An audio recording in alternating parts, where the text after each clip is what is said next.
નમસ્કાર મિત્રો, વિડીયોમાં તમારું સ્વાગત છે। જી હા મિત્રો, અત્યારે હાલના મોટા અને મહત્વના સમાચાર સામે આવી રહ્યા છે। તો મિત્રો, સમાચારમાં વાત કરીએ તો ભોજનની થાળી ભાત વગર અધૂરી લાગે છે। મોટાભાગના લોકો ચોખા ખાવાના શોખીન હોય છે। જ્યારે શુદ્ધ અને ઉચ્ચ ગુણવત્તાવાળા ચોખા રાંધવામાં આવે છે ત્યારે તે એક સ્વાદિષ્ટ સુગંધ છોડે છે અને તેનો સ્વાદ ઉત્તમ હોય છે। જોકે આજકાલ બજારમાં પ્લાસ્ટિકના ચોખા પણ આવી ગયા છે જે એકદમ અસલી ચોખા જેવા દેખાય છે અને તે અસલી ચોખા સાથે ભેળસેળ કરી દેવામાં આવે છે।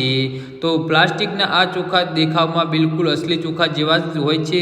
ત્યાં સુધી તે તમે બનાવ્યા પછી પણ અસલી અને પ્લાસ્ટિકમાં ફરક નથી લગાવી શકતા। પણ ગભરાશો નહીં, જાણી લો કે અસલી અને પ્લાસ્ટિકના ચોખાની ઓળખ કેવી રીતે કરશો। ચોખાની શુદ્ધતા તપાસવા માટે સૌથી સરળ રસ્તો પાણીનો પ્રયોગ છે।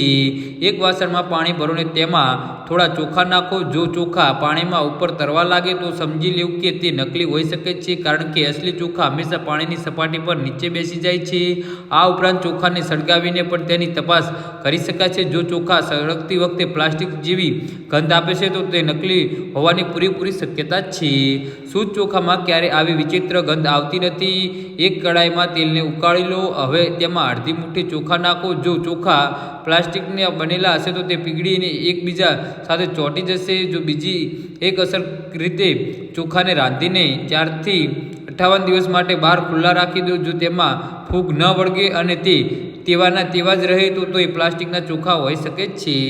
જી હા મિત્રો, તો આના વિશે તમારું શું કહેવું છે તો નીચે અમારી કમેન્ટ બોક્સમાં જરૂરથી જણાવજો અને અમારી યુટ્યુબ ચેનલને સબસ્ક્રાઈબ કરવાની ભૂલતા નહીં। ધન્યવાદ।